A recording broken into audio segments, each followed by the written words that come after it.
All right, so last week we did a redesign of a product I made a couple months ago for a Christmas present. And we modeled it together, talked through the different changes, and then we hit print. I hit print off camera because it was gonna take forever to get that thing done and we didn't have enough time in the live stream to keep it going. Well, the outcome was it failed. And I'm not saying it kind of failed, it failed, I would say pretty big. Honestly, that might have been the best thing for this product that could have ever happened. So, let's get into it.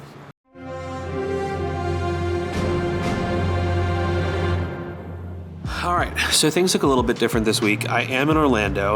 We have a family vacation this week, but I still wanted to be consistent with videos and get something out for you guys.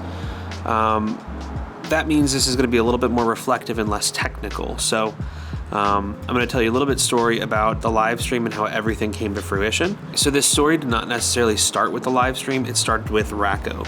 For those who are not familiar with Racko, it is a Milton Bradley company game where you place cards in a sequential order along this injection molded card holder, and it has the numbers 5 through 50 up there.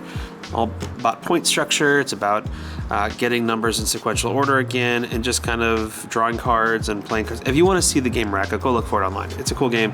Anyway, it's been around forever. My wife's grandmother plays it and absolutely loves it. So one of the things I wanted to do with this game is redesign it a little bit, primarily because she was having issues both seeing the cards, and we have an old iteration of the card here. The font's a little small, and also this is just a flat piece of plastic. So someone who's a little bit older, whose hands aren't quite what they used to, it's difficult to get the cards in and out, and also to see them on the rack itself, on the card holder, especially with them stacked so closely.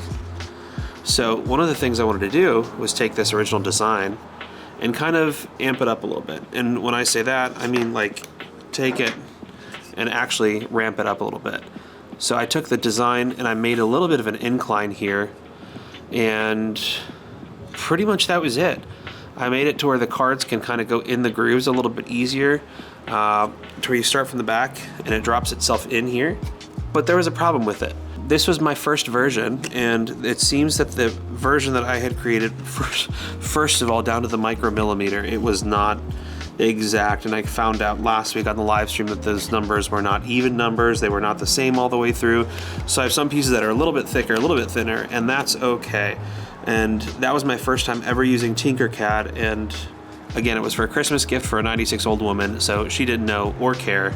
All she got was a cool product, and actually after Christmas gave me some feedback, which I took to heart, and that's where we went on live stream and came up with version 2. Now I'm gonna handle version 2 with a little bit more care because this is a resin printed one, whereas this one was FDM printed, and this one apparently, no matter how long I cured the resin, it did not want to cure all the way.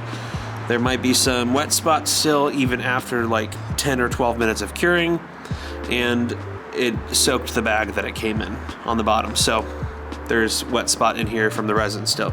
One of the things I learned with this design as well is that the grooves, for some reason, wanted to angle down and this way. So what that did for me is it caused an issue with the way the cards are actually going in. They're not deep enough, and we're hitting this wall over here barely. So that means it could slip out easily, and yeah, it's just something happened with the print. I honestly think something happened with the print. I don't have time to get into it on this video, but I'm gonna play around with some of the settings on the slicer and kind of see what I can do from there. I thought we were making good progress, and we were. Don't get me wrong, we were making good progress, but that just leaves room for a version 3 of this card holder. I would definitely love to hear in the comments what you guys think some of my issues might be. Again, I feel like, let's see if we can get in close here. The way that the resin had molded in the grooves here, you can kind of see that there's a little bit of spots touching there. I'm not exactly sure what caused that again. So if you want to go back to that live stream, check it out, see what happened there on the live stream. You can see the design with me and kind of how we put that together. So if you guys had any pointers on what to change, on what to improve, I'd love to hear it. Also, I don't know if this was a design flaw or the actual print flaw. I don't know if you guys can see this on here. I'm gonna try to fix the focus. Ta-da! I'm missing my 5 and my 10, but that's fine. I'll see if I can either reprint it or something to that effect. All that to say, I have 3 pretty nifty products here. One was the injection mold, the yellow one. The blue one is the one that my first version that I did. Gray one is version 3, or my version 2. Another thing I did for a Christmas gift for this 96-year-old wonderful woman we call Grammy is for Christmas I also designed her a custom set of cards for Racko.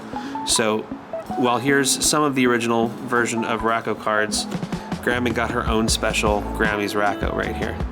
I made the font bigger, I made it easier to read, better font in general. Not that Milton Bradley did anything bad, they didn't. It's just when you're 96, it's hard to play cards and do it consistently without any problems. Anyway, that said, I was super proud of last week. I'm super proud of the 2 versions that we've done. I would love to hear any more feedback that you guys have for me. Yeah, so this whole thing is just a learning process, and that kind of brings us back to the core of the channel as a whole. This is called From Zero to 3D for that reason. We're learning together, figuring it out step by step. I'm taking public feedback. I'm taking all sorts of feedback from Facebook groups, from TikTok, from Instagram, from YouTube, all of your comments. Thank you to those who have commented so far and have subscribed and all of these things. I'm definitely looking forward to where this channel is going, and I'm excited to see what's next. I think I'm going to do another design with me. I might do that one on TikTok Live and kind of see how that goes. I want to have a little bit of feedback from you guys as we're designing this. I'd love to do it alongside and kind of work with some people as we're going through that. I think the very next thing after that is we're going to print it again after that redesign happens and just see the difference again between the resin and then the FDM. I think the FDM does it a little bit better for this type of thing. All right, again, if you're new here, welcome to the messy middle. If you've been here since episode 1, you kind of already know what the process is. We're not chasing perfection, we're building skill. And next week, we try it all again. If you got something out of this video, go ahead and hit that like button. And if you could, go ahead and hit subscribe. Love to have you along for the journey. Again, this is a learning process from 0 to 3D. I definitely mean what that name says, from 0 to 3D. It's learning in public, it's figuring it out together, and then we go from there. Anyway, we'll see you in the next one.